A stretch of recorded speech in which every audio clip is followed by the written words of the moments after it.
Na semana passada, eu compartilhei uma palavra sobre o último tempo de João, né? O apóstolo João.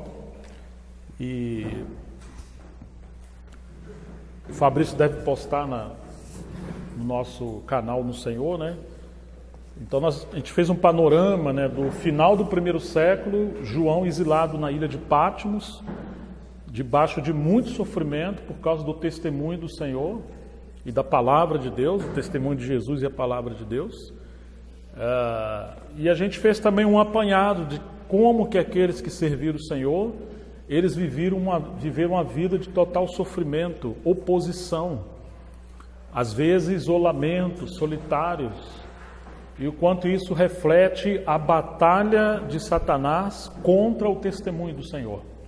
Nós não temos, às vezes, clareza de que nós estamos numa guerra espiritual, que nós já nascemos numa guerra.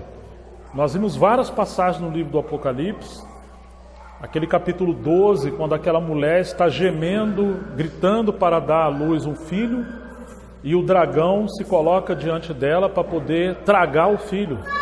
Então isso mostra a oposição do inimigo, que a edificação da obra do Senhor, ela é feita diante das narinas do dragão, como dizia o irmão Dino, na figura de Faraó, lá no Egito. Ele quis matar todas aquelas crianças porque ele não sabia quem era o libertador. E depois a gente viu em Herodes, né, que mandou matar todas as crianças também de 2 anos para baixo, porque não sabia quem era o rei de Israel que havia nascido e chegado ali. Você vê o ódio de Satanás pela obra do Senhor, pela vinda do Messias, e agora no final dos tempos, na época de João, você vê quanta oposição às igrejas os santos passavam, como que o inimigo queria destruir aqueles que sustentavam o testemunho do Senhor. Não tem problema você ser religioso, mas se você for uma pessoa consagrada, que serve o Senhor de inteireza de coração, e você vai ser um canal para o Espírito Santo te usar, aí sim, isso é um problema. Então, o que o Senhor busca entre nós é que nós sejamos testemunhas do Senhor, pessoas de olhos abertos que estão vendo a Jesus e sendo transformadas à sua imagem, e que juntos possamos dar testemunho do Senhor, tanto com a nossa vida como assembleia, um candeeiro de ouro, que é assim que ele reporta as igrejas no capítulo 2 e 3, especialmente o capítulo 1, que ele mostra que Jesus passeava no meio dos candelabros de ouro, como também a mensagem do Evangelho, a pregação do Evangelho. Não apenas sermos pessoas que venhamos ter uma crença correta, uma teologia correta, um entendimento correto, mas que sejamos pessoas comprometidas com o Evangelho. E aquilo que Jesus falou, por se multiplicar a iniquidade, o amor de muitos iria esfriar. E isso tem acontecido muito em nosso tempo. Você encontra uma pessoa que, se você sentar e conversar a palavra, ele sabe mais do que você, mas ele não tem compromisso em seguir o Senhor. O amor dele esfriou. O Senhor não pode contar com ele. Então se torna como aquela vara de João 15, que ela não dá fruto. Ela começa a roubar a vida da videira. E o Senhor não tem caminho ali. E que o Senhor tenha misericórdia de nós para não sermos assim, mas sejamos um povo completamente comprometidos com o Senhor nesse tempo, para que o Senhor avance o seu propósito entre nós. Depois que João sai da ilha de Patmos, ele já estava bem velhinho. Ele vai para Éfeso, aonde Paulo havia trabalhado cerca de 3 anos. Éfeso foi a base do ministério de Paulo na Ásia, onde ele fez um trabalho espetacular, porque assim a palavra do Senhor se multiplicou e cresceu, não apenas em Éfeso, mas em todas as cidades ao redor de Éfeso na Ásia, e dali a palavra do Senhor correu para muitos lugares. Mas quando você encontra Paulo falando a Timóteo, Timóteo ficou em Éfeso também, e você vai encontrar que a obra do Senhor já estava ali enfraquecendo, muitos irmãos se esfriando e muitas heresias estavam se multiplicando. E assim como o Senhor falou que a sua seara é grande, são poucos trabalhadores, na época de Paulo também era assim. Ele chega a dizer: todos me abandonaram. Você vê que Paulo estava sozinho. Em alguns momentos da vida dele ele ficou sozinho.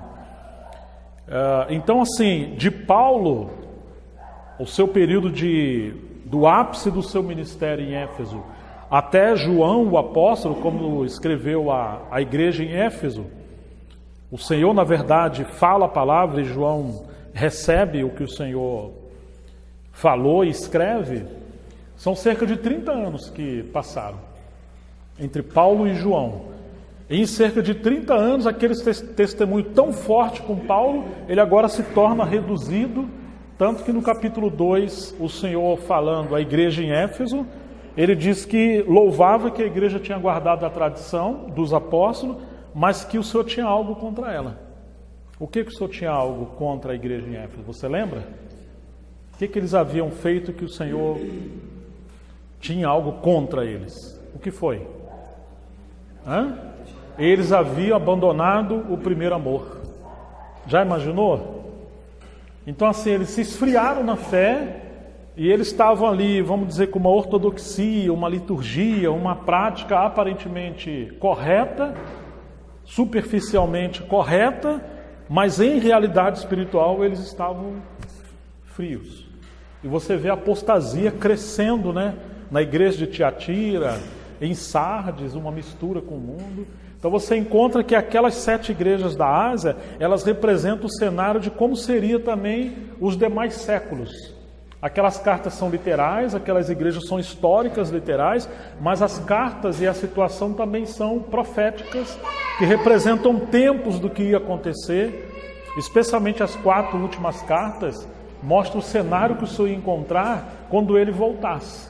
Ele vai encontrar um estado de Laodiceia, ele vai encontrar uma Sardes, ele vai encontrar Filadélfia, ele vai encontrar uma Tiatira. Não literalmente, mas o estado espiritual. E o Senhor espera que nós sejamos como Filadélfia.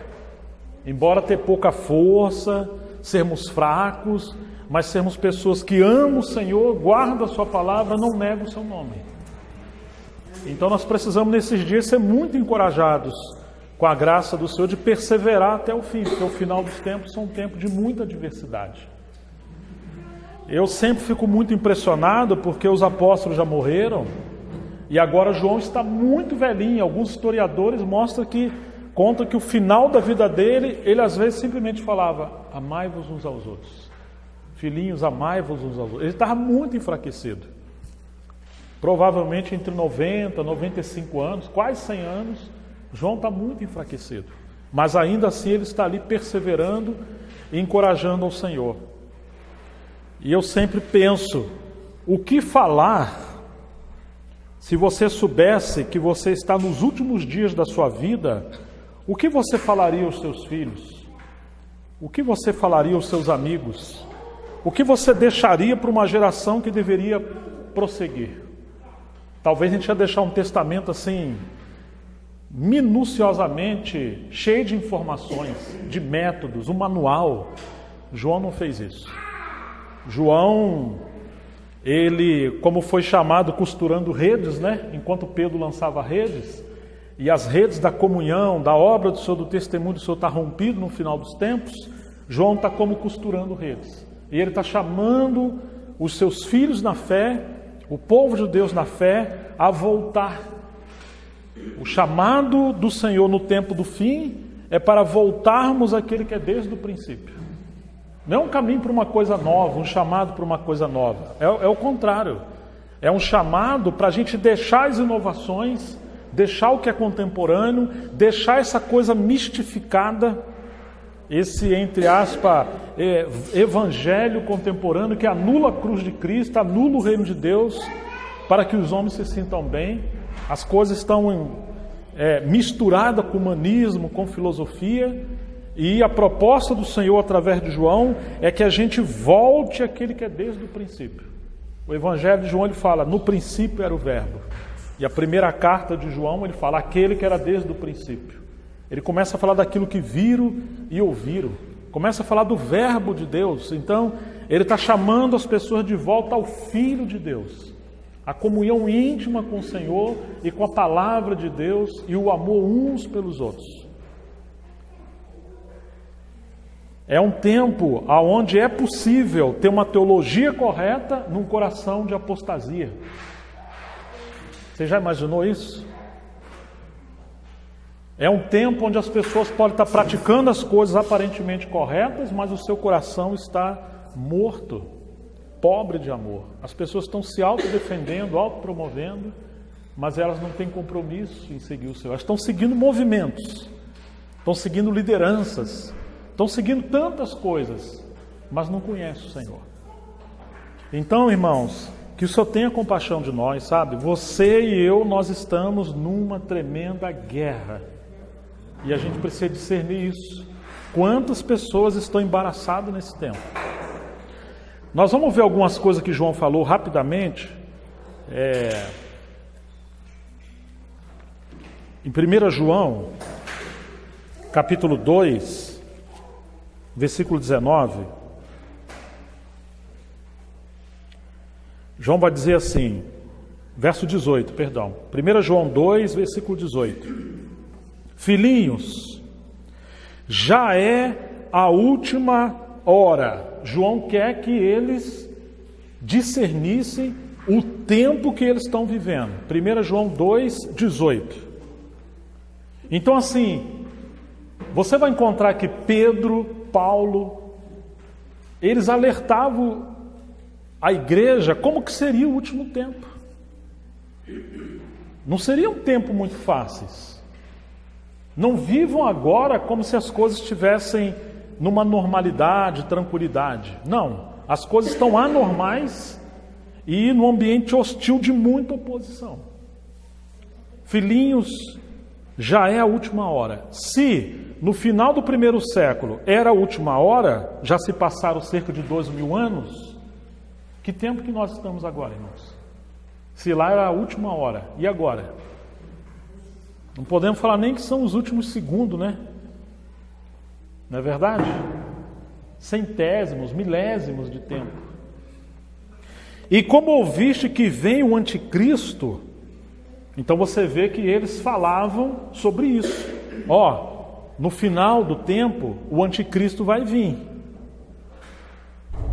Então, eles esperavam que o Senhor voltasse, mas o Senhor ia voltar num cenário de hostilidade, de perseguição, de trevas. E os cristãos não podiam viver nesse mundo como se fosse um campo de lazer, uma colônia de férias. Como se tudo fosse ficar bem. Não, não vai ficar bem. Vocês ouviram que aquele que é contra a Cristo, ele viria. E diz assim, também agora muitos anticristo têm surgido. Quer dizer, virar aquele que é o anticristo no singular, o opositor, o homem do pecado, o filho da perdição, o iníquo, como Paulo chama, esse ser político, religioso, que tem a economia na sua mão no mundo inteiro, esse sistema globalizado que será como um pilar, uma pirâmide onde no topo você tem uma mente brilhante de um homem que na sua globalização ele vai imperar nesse mundo num sistema hostil a Deus. Ele vem. Mas enquanto esse ser não vem, o espírito do anticristo tem operado na vida de muitas pessoas. Muitos se têm feito, muitos têm surgido já no final do primeiro século. Ele não fala que poucos não, ele fala que muitos têm surgido. Claro, você vai encontrar o imperador romano, que não apenas atrocidou, matou muitos cristãos, mas você vai encontrar que eles também se faziam deuses e queriam ser adorados, vários desses imperadores, e quem não adorava era martirizados. Mas você tem o aspecto negativo daquela hegemonia, daquela liderança romana, mas o maior problema não é esse. Não é esse aqui que João está falando. Ele diz assim, muitos anticristos têm surgido, pelo que conhecemos que é a última hora, mas olha o que diz o verso 18, irmãos. Eles saíram do nosso meio. Agora João está falando não só de uma oposição, de um sistema político e de governo de Roma. Mas ele agora está falando daqueles que saíram do seio da comunhão dos apóstolos com a igreja. E isso aqui é muito mais sutil. Eles saíram do nosso meio, entretanto não eram dos nossos, porque se tivessem sido dos nossos, teriam permanecido conosco, todavia eles se foram para que ficasse manifesto que nenhum deles é dos nossos. Então você tem os falsos profetas, os falsos apóstolos, os falsos obreiros. Eles aprenderam com os apóstolos, eles comeram com eles, eles andaram juntos, eles ganharam uma certa reputação, só que eles agora se manifestaram que eles estão num espírito diferente do Cordeiro, do crucificado, do Senhor. Isso é muito mais sutil. Aí eu fico imaginando, se João está indo embora, porque ele vai morrer, Pedro, Tiago, todos os demais já morreram. Agora João está indo embora e fala assim, gente, o anticristo está vindo, e antes desse ser se manifestar, muitos anticristos têm surgido. E para piorar a situação, saíram aqui do meio da gente. Aí João está indo embora. Você imagina como é que ficam os irmãos? Como é que nós vamos ficar? E está chamando ele de filhinhos. O apóstolo está indo embora. Então você vê o cenário, perseguição por fora, mistificação por dentro, espírito enganadores assolando os irmãos. Você tinha uma seita gnóstica no final do primeiro século, muitos irmãos sendo arrastados para isso, frieza espiritual, apostasia, mundanismo, e eles estão ficando sem o Pai que os gerou. Vários deles foram gerados pelo ministério de João. O capítulo 4, verso 1, e nós já voltamos aqui, diz assim: amados, não descrédito a qualquer espírito. Antes, provai os espíritos se procedem de Deus, porque muitos falsos profetas têm saído pelo mundo afora. Agora você tem os falsos profetas itinerantes, que chegavam até as assembleias dos irmãos. Alguns saíram entre eles e outros vieram de outras frentes, de outras fontes. Lembra que Jesus falou? Vede que ninguém vos engane, vede que ninguém vos engane. Que esses falsos obreiros, eles fariam prodígios. Fogo poderia cair do céu. Muitas coisas poderiam acontecer. Mas João diz assim: provem os espíritos. Não creia em qualquer espírito. Irmãos, e como é que nós vamos provar os espíritos? Sem conhecer o Senhor? Sem conhecer a palavra? Sem ter a unção do Espírito Santo? É isso que João está indo embora, mas está advertindo os santos. E uma das marcas de um verdadeiro obreiro é que ele não engana, ele prega a verdade. E que aqueles que não amam a cruz de Cristo vão embora. Mas não tem que enganar as pessoas. Virá um tempo difícil. E João está falando como que nós vamos sobreviver no tempo difícil. Se você quer seguir uma coisa muito sobrenatural e tal, você vai encontrar muitos falsos apóstolos, muitos falsos profetas. Mas se você for seguir o Senhor, a sua palavra e manter o testemunho, você sofrerá oposição. As coisas não serão tão fáceis para você e para mim.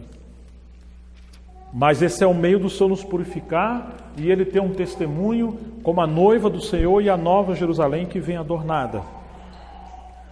Então, o verso 2 ele diz assim, do 4: nisto reconhecereis o Espírito de Deus, todo espírito que confessa que Jesus Cristo veio em carne é de Deus, e todo espírito que não confessa Jesus não procede de Deus, pelo contrário, esse é o espírito do anticristo, a respeito do qual tendes ouvido que vem, e presentemente já está no mundo.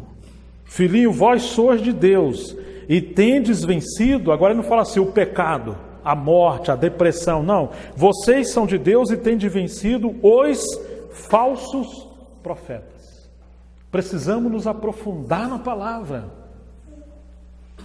e no Senhor e na comunhão, Porque no final dos tempos a batalha vai ser também contra os falsos profetas. Você imagina quanta coisa que nós teremos que enfrentar? Os falsos profetas. Porque maior é aquele que está em vós do que aquele que está no mundo. Nós temos aquele que é o profeta, a verdade que habita em nós. Então agora ele está mostrando que pela confissão seria discernido o espírito da verdade e o espírito do erro. Pela confissão, por aquilo que eles falam, e eles estão negando aqui a divindade do nosso Senhor, ou a humanidade do nosso Senhor. É uma questão de fundamento. O tempo que nós estamos vivendo, nós temos um ataque terrível contra a pessoa e obra do nosso Senhor.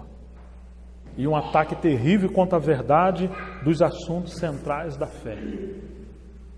E se a gente não conhecer essas coisas, nós vamos seguir um Cristo falso, que nos promete algo que a Bíblia não promete. Paulo disse que no final dos tempos, alguns apostatariam da fé, falando a Timóteo, dando ouvido a espíritos enganadores e a doutrina de demônios. Timóteo, prega a verdade, insta, exorta, repreende a tempo e a fora de tempo, porque virão tempos que as pessoas não vão querer dar crédito à verdade, elas não vão querer ouvir a verdade. Elas terão comichão nos ouvidos, vão querer ajuntar para si doutores que falam segundo as suas próprias concupiscências. As pessoas não vão querer ouvir a verdade. Irmão, nós estamos vivendo esse tempo. Que se você começa a pregar a teologia da prosperidade, bem-estar humano, aí você enche o local de reunião. Você começa a pregar, expor a Bíblia como ela é, sem torcer, isso se torna um incômodo. E as pessoas já não querem, muitas delas, ouvir a verdade. Então é um remanescente mesmo, parece que é o tempo do fim, né? Voltando para João, 1 João capítulo 2, João vai dizer no verso 20: e vós possuís a unção que vem do Santo, e todos tendes conhecimento. Ainda que João está indo embora, 1 João 2,20, mas ele está dizendo assim: vós possuís a unção que vem do Santo. Essa unção é o óleo do Espírito Santo, é o próprio Espírito Santo. Em outras palavras, você não pode servir João o apóstolo. João é um instrumento, nós temos que seguir o Senhor. A unção pertence à cabeça, e João está debaixo da unção, mas essa unção está em todo o corpo. Se você não cultiva uma vida de oração, de santidade, de pureza, de entrega total ao Senhor, você afasta essa unção. Por mais que você esteja seguindo João, você de fato não está seguindo a Deus. E quando João partir, você vai estar perdido. Mas João está dizendo: a unção do Espírito, a unção do Santo, ela vai permanecer sobre vocês. E diz assim: e todos vós tendes conhecimento, aquele conhecimento experimental. Irmãos, eu às vezes uso essa ilustração. Alguém pode pedir para você comer ali um macarrãozinho, tá cheio, né? Não vou dizer que está cheiroso, mas está bonito e tal. Você dá uma esquentada ali no micro-ondas, mas vamos dizer que o macarrão foi de 2 dias ou 1 dia atrás. Ficou fora da geladeira, ele azedou. Por mais que a pessoa que vai servir a você fala, coma porque está fresco, está bonitinho e tal, ela às vezes tem um problema de olfato ou de paladar, ela não está percebendo que está estragado. E você ali com aqueles olhos, né, vendo aquele macarrãozinho ali, a pessoa cozinha muito bem, você vai comer. Mas na hora que você põe o macarrão estragado na boca, o que acontece? Ainda que a mente está dizendo que está bom, o colega ou a pessoa que está te hospedando está dizendo que está bom, mas na mesma hora o organismo vai rejeitar. Tá certo? Porque se você tem vida, e o seu organismo está funcionando normalmente, o paladar vai dizer, está estragado. E agora você vai ter que escolher se você vai agradar a pessoa ou se você vai ouvir a lei do corpo, a lei da vida. Se você comer, você vai passar mal e vai gerar um grande dano para o corpo. Vai dar dor de cabeça, às vezes alguns vão vomitar. E às vezes, se você for hipócrita, você vai comer para agradar a pessoa, pelo menos vai matar ruim. João está dizendo assim, gente, se vocês tiverem, além de um conhecimento bíblico, vocês forem cheios do Espírito Santo, cheio da unção, cheio da vida, vocês não vão comer coisa estragada espiritualmente. Vocês vão discernir os falsos mestres, os falsos profetas, os falsos espíritos. Vão discernir pela palavra da verdade, vão discernir pelo fruto, porque pelo fruto conhecereis. Alguns vêm com pele de ovelha, mas são lobos vorazes. Pelos frutos conhecereis. Não adianta a pessoa ter uma doutrina correta, tem que ver a vida da pessoa. Mas vocês vão discernir também pelo testemunho do Espírito Santo. Irmãos, mas para ter a unção tem um preço. Claro que a salvação é pela graça, mas você viver uma vida, o Senhor fala para a igreja em Laodiceia, né? Vocês têm fama que vive, mas vocês estão mortos. Vocês acham que vocês estão ricos, mas vocês são pobres, cego, nu e miserável. Eu recomendo que vocês comprem o ouro refinado pelo fogo para te enriquecer. Vestes brancas para cobrir a sua nudez. Sua nudez está aparecendo. Fala da santidade, da vida com Deus. O colírio do céu para abrir os seus olhos, porque as coisas espirituais estão aí escancaradas. Mas se a gente andar segundo a carne, nós não vamos perceber.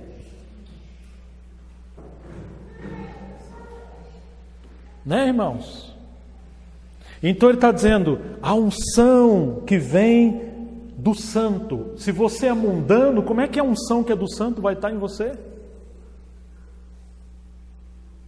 Se tem algo que impede o fluir da unção, é o mundanismo.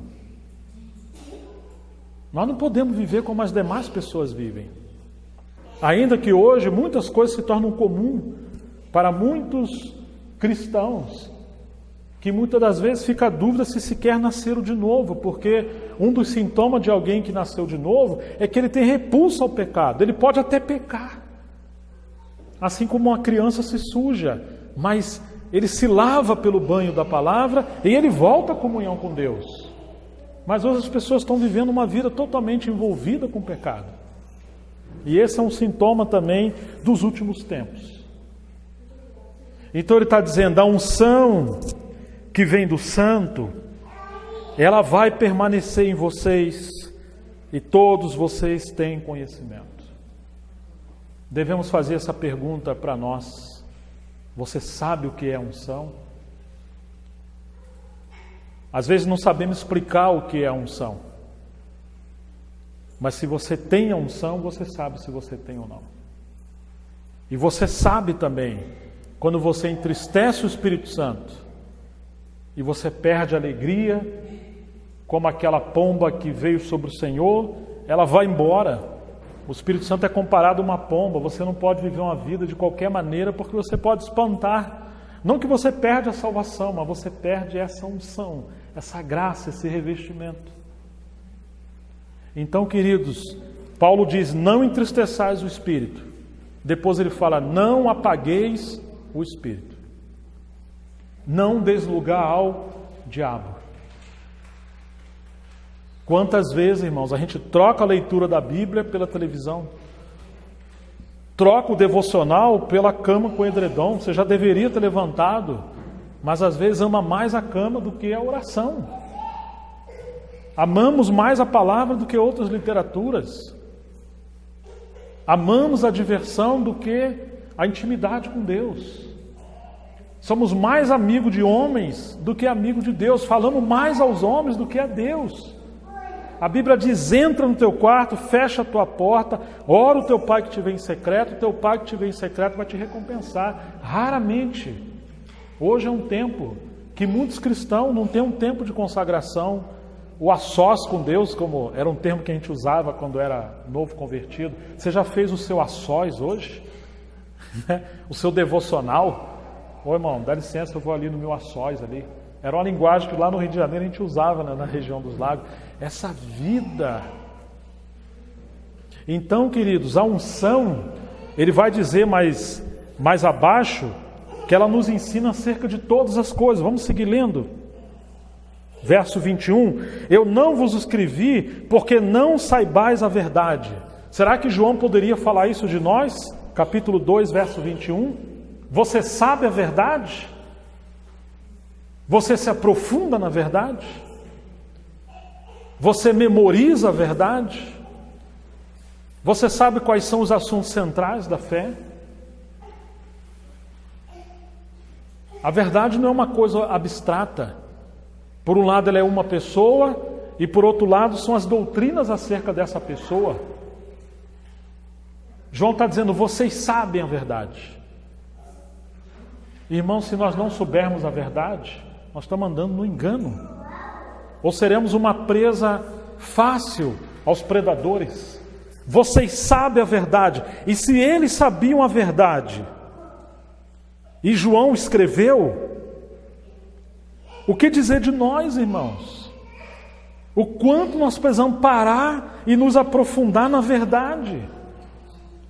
Mas hoje, se a gente falar que nós vamos separar 1 hora, 2 horas para nos aprofundar na palavra, uma vez por semana, tem gente que acha que é muito. A gente deveria fazer 5 horas, 6 horas. Deveríamos tirar tempo inteiro para estudar a palavra, porque nós estamos atrasados. Falta tempo. Eu não escrevi porque vocês não sabem a verdade, antes porque vocês sabem a verdade. E vocês sabem que nenhuma mentira jamais procede da verdade, ou seja, não pode ter mistura.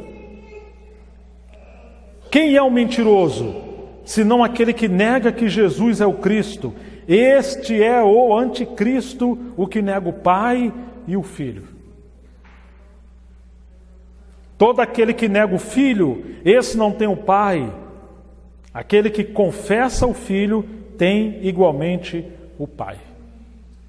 Essa doutrina de unicismo, que o Pai, o Filho e o Espírito é uma única pessoa. O Filho é o Pai, ele é o Espírito.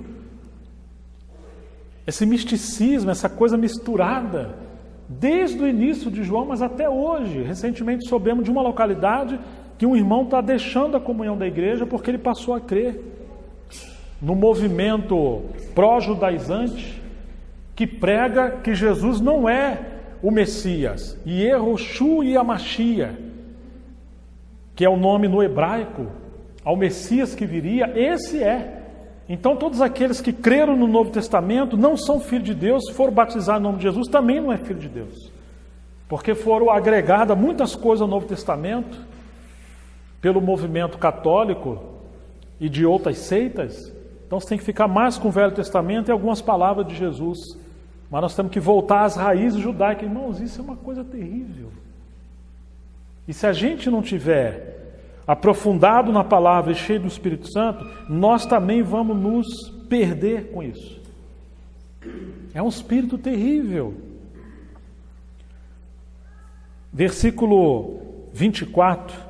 Permaneça em vós o que ouviste desde o princípio. Não vai atrás de coisa nova. Permaneça em vós o que vocês ouviram desde o princípio, que é o ensinamento apostólico da Bíblia. Se em vós permaneceu o que desde o princípio ouvistes, também permanecerei vós no Filho e no Pai. Ninguém pode dizer que permanece no Filho e no Pai se ele está permanecendo num ensinamento diferente da doutrina apostólica. E essa é a promessa que ele mesmo nos fez, a vida eterna. Isto que vos acabo de escrever é acerca dos que vos procuram enganar. Está vendo, irmãos, que o final dos tempos é um tempo de engano? Olha o 27. Quanto a vocês, filhinhos, Quanto a vós outros, a unção que dele recebestes permanece em vós. Não ignore isso. O Deus eterno, Criador do universo, soberano, habita em você, habita em mim pelo Espírito Santo, está sobre nós. Um dos problemas hoje é essa falta de consciência de que o cristão é a habitação do Espírito Santo. A gente às vezes não faz coisas se tiver a esposa perto, marido, pai, colega, então a gente dá uma segurada, né? Irmão, mas se você está sozinho, você nunca está sozinho. O próprio Senhor está em você. Nós somos aquilo que somos quando nós estamos sozinhos. Mas a gente está vivendo um tempo de tanto engano que nós esquecemos que nós somos a casa de Deus e que o Espírito Santo habita em nós. Não entristeçais o Espírito Santo. Cultiva a santidade. Se o Senhor Jesus em carne, ou se Ele aparecesse a você, você faria as coisas junto com Ele que você faz quando você está sozinho? Você falaria as mesmas coisas? Você viria os mesmos programas? Estou entendendo, irmãos? Só que Ele está com você. Não em corpo de carne ou glorificado, mas pela pessoa bendita do Espírito Santo. Amém? Não esqueça disso. Você não está sozinho. João está dizendo, eu estou indo embora. Mas a unção, o Espírito que vocês receberam, Ele não foi embora. Ele está com vocês. E diz assim, vocês não têm necessidade, eu vou parafrasear, de que alguém vos ensine coisa nova. Cuidado com as inovações. Cuidado com coisas que aparecem como se fosse uma grande revelação. E o Senhor já entregou tudo que nós precisamos na palavra e tudo está em Cristo. Não abrace, porque surgirão coisas novas. Mas, como a sua unção, o que diz a palavra aí? Verso 27, a sua unção faz o quê? Vos ensina. E ela ensina a respeito de quê? Ô irmãos, quantas vezes não sabemos que decisão tomar, né? Porque conhecemos pouco a Deus. Ele está dizendo que a unção ia só nos ensinar algumas coisas espirituais, né? Não, está dizendo que ia nos ensinar acerca de todas as coisas. O próprio Cristo vive e habita em nós. E muitas vezes nós percebemos aquele pulsar da vida nos levando a fazer coisa ou nos levando a retrair de algumas coisas, e isso não é a nossa humanidade, que a nossa humanidade tem a lei do pecado e da morte, se deixar ela vai ao pecado. Mas isso é Cristo, isso é a unção. E quanto mais você obedece à lei da vida, à lei do Espírito, digo, mais você cresce, mais você percebe esse enchimento do Espírito Santo e você começa a reinar sobre coisas que antes você não faria, mas agora você tem graça porque você está obedecendo à unção. Na minha vida natural, às vezes eu sinto o organismo pedindo algumas comidas, né? Vitamina C, proteína. Eu não sei qual é a experiência de vocês, mas frequentemente eu tenho isso. E quando eu obedeço isso, depois eu me sinto totalmente renovado. Uma gripe está indo embora, uma anemia está indo embora. Isso é a vida natural e você pode realmente perceber. Às vezes você come algo que você gosta, mas você sente que o corpo imediatamente rejeita aquilo. É impressionante, tem coisa que não vai te fazer bem. Às vezes nós somos teimosos, né? E depois a gente se sente mal, né? Dependendo da idade ou da hora, você vai comer uma coisa mais tarde, E você sabe que você não pode, e o corpo começa a resmungar. Mas os olhos é maior do que a lei do corpo, você come, depois você não dorme direito. Aí vai pedir oração, né? Mas enfim, João está dizendo assim, olha, essa unção, ela vos ensina a respeito de todas as coisas. Oh, irmãos, todas as coisas. E ela é verdadeira e não é falsa. Permanecei, e agora ele vai dizer isso aqui, permanecei nele. Para onde que eu vou? Como que eu vou seguir? Você não vai para lugar nenhum. Você vai permanecer no esconderijo do Altíssimo. Aquele que habita no esconderijo do Altíssimo, a sombra do Onipotente, o que vai acontecer? Descansará, permanecei nele. Senhor, para quem iremos nós? Não é para onde nós vamos, é para quem nós temos que permanecer nele. Se é a unção que está falando conosco, se é a unção que está nos ensinando através dos irmãos que nos ensinam, se nós estamos seguindo a unção está nos levando a permanecer nele, em Cristo. Permanecei nele, como também ela vos ensinou. A unção sempre nos ensina a permanecer no Filho. Filhinhos, agora pois, permanecei nele, não é em mim. Cuidado para não substituir o Senhor por pessoas. Graças a Deus pelos obreiros, pelos pastores, mas a palavra fala, permanecei nele. Cultive a vida com ele, obedeça a ele, seja amigo dele. Olhe para ele, conheça ele, permanecei nele, uma vida de habitação, de comunhão, de oração, para que quando ele se manifestar, e ele vai se manifestar na sua vinda, tenhamos confiança. Já pensou quando ele se manifestar, você não sabe quem é ele? Já aconteceu de você conversar com uma pessoa, às vezes, pelo telefone e tal, ler, aí um dia a pessoa vem, quando você olha aquela pessoa e você vê outra do lado, você acha que é a outra que está do lado, e não é, é aquela pessoa. Nossa, eu achei que um vozeirão dele fosse alguém grande, moreno, forte, o cara é pequenininho, baixinho. Aí você fala, nossa, eu tinha uma imagem, a nossa tendência é ter uma imagem pré-concebida de alguém, né? As pessoas quando vão encontrar umas outras em outro país, né? Ou chegou de viagem, você coloca uma placa ali com o nome da pessoa e tal, porque você não conhece. Por mais que você já falou, alguém explicou como é, mas você não conhece.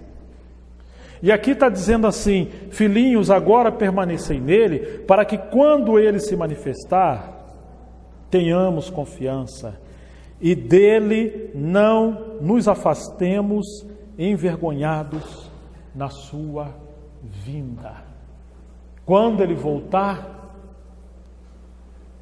muitos poderão ser afastados, envergonhados, porque eles conhecem muitas coisas na terra, mas não conhecem a nova terra e o novo céu. Eles conhecem muitas coisas da sua cidade, mas não conhecem as coisas da cidade que tem fundamento, a Nova Jerusalém. Eles conhecem vários senhores na terra, mas não conhecem o Senhor. Conhece os homens, não conhece Cristo. Conhece tantas coisas de política, de literatura, de economia, de qualquer uma outra coisa, mas não conhece a palavra de Deus. Se relaciona com tantas pessoas, mas gastar o seu tempo em futilidade, que quando o Senhor voltar, eles vão ser envergonhados. Trabalhe nessa terra, mas não permita que o seu trabalho nessa terra te afaste do verdadeiro trabalho que produz recompensa para a eternidade. O que adianta você ganhar o mundo inteiro e perder a sua alma? Não ajunte tesouro nessa terra. A traça vai destruir, a ferrugem vai destruir, os ladrões vão roubar. Amontou tesouro no céu. O que você está fazendo com o seu tempo? O que você faz com o seu dinheiro? Você é um contribuinte fiel? Você é fiel a César, que a Bíblia diz, dai a César o que é de César e a Deus o que é de Deus. Você paga as suas contas e os seus impostos. Nem que seja por medo, senão a conta a energia vai ser cortada, né? Mas você é fiel com a sua mordomia ao Senhor? Como é que você trata as coisas de Deus? Como é que você lida com o Senhor? Porque nós somos com o Senhor aquilo que nós vivemos e praticamos hoje com as coisas que Ele nos deu. O Senhor te deu filho. Você gasta mais tempo com o seu filho e você esqueceu do Senhor? É para você conduzir o seu filho junto. Irmãos, quantas coisas o Senhor nos deu. E nós podemos nos envergonhar na sua vinda por não conhecer o Senhor. Tem coisas que temos que começar a abrir mão para ganhar mais do Senhor nessa terra. Até uma coisa, irmãos, quando as minhas filhinhas eram pequenas, eu não deixava minhas meninas dormir na reunião. É uma palavra de encorajamento, tá? Não é uma crítica. A criança precisa ouvir a palavra. Dorme de tarde, dorme de noite, dorme de dia, dorme a hora que quiser. Na hora da reunião, não. Deixa ela ouvir a palavra. O inimigo não quer que ela ouça a palavra, porque a palavra salva, limpa, impressiona. Faça de tudo para os seus filhos serem conduzidos ao Senhor. Para nós sermos conduzidos ao Senhor. E aqui diz assim, não sermos envergonhados na sua vinda. Se sabeis que Ele é justo, reconhecei também que todo aquele que pratica a justiça é nascido dele. Vede que grande amor nos tem concedido o Pai, ao ponto de sermos chamados filhos de Deus, e de fato somos filhos de Deus. Por essa razão, o mundo não nos conhece. Se o mundo te conhece, se você é amigo do mundo, está havendo um problema aí. Porque se você for amigo de Deus, nascido de Deus e anda com Deus, o mundo vai te aborrecer. É um outro espírito. E João está falando isso. O mundo não nos conhece no sentido de intimidade. Você pode até ter colega, mas intimidade, faça como os salmistas, eu sou companheiro de todos aqueles que temem o Senhor. O mundo não nos conhece, porquanto não conheceu a Ele mesmo. Amados, agora somos filhos de Deus, e ainda não se manifestou o que haveremos de ser. Sabemos que quando Ele se manifestar, seremos semelhantes a Ele, porque haveremos de vê-lo assim como Ele é. E assim mesmo se purifica todo o que nele tem esta esperança, como Ele é puro. Cultivar essa esperança de que o Senhor vai voltar. João está indo embora, mas o Senhor está voltando. João partiu, mas a unção ficou. Tá certo, irmãos?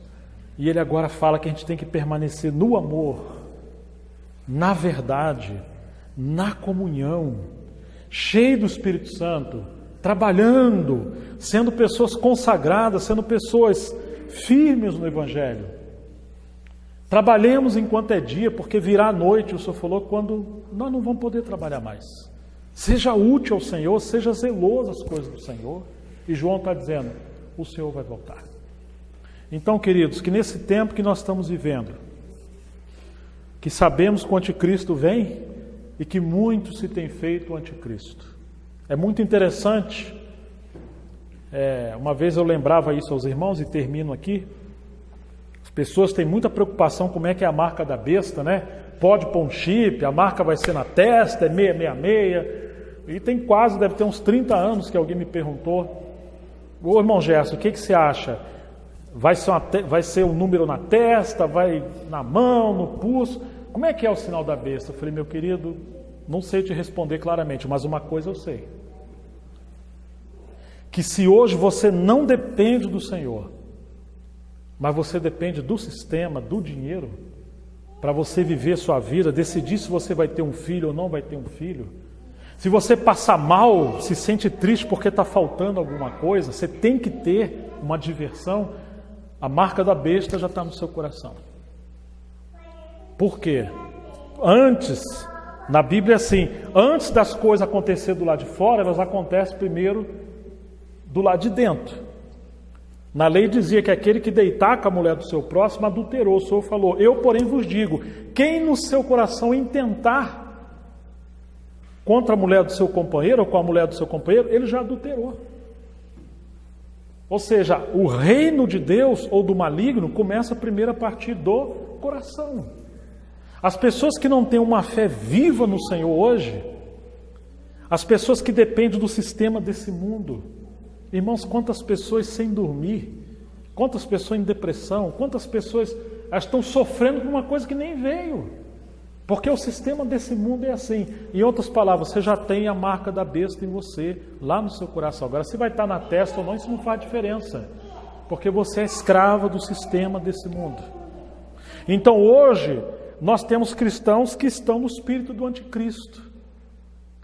Não que eles pregam contra Cristo, mas eles vivem para o mundo, vivem para o sistema, mas eles são contra Cristo na sua prática de vida.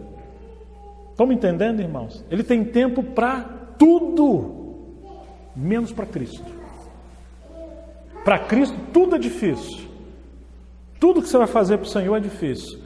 Mas para as coisas dessa terra, a gente dá um jeito. Vocês estão entendendo para onde nós estamos indo? Isso é um espírito que nos torna terreno e materialistas. Se você não tem tempo com a Bíblia, tempo com a oração, se você consegue comer churrasco, pizza, seja lá o que for, e pagar com alegria, mas você tem dificuldade de contribuir, que espírito você está, irmão? Vocês estão me entendendo? Que as coisas dessa terra valem muito mais para nós do que as coisas celestiais? Nós já estamos apostatados. Que o Senhor promova arrependimento em nosso coração, converta o nosso coração e que a gente queira também ser convertido, né?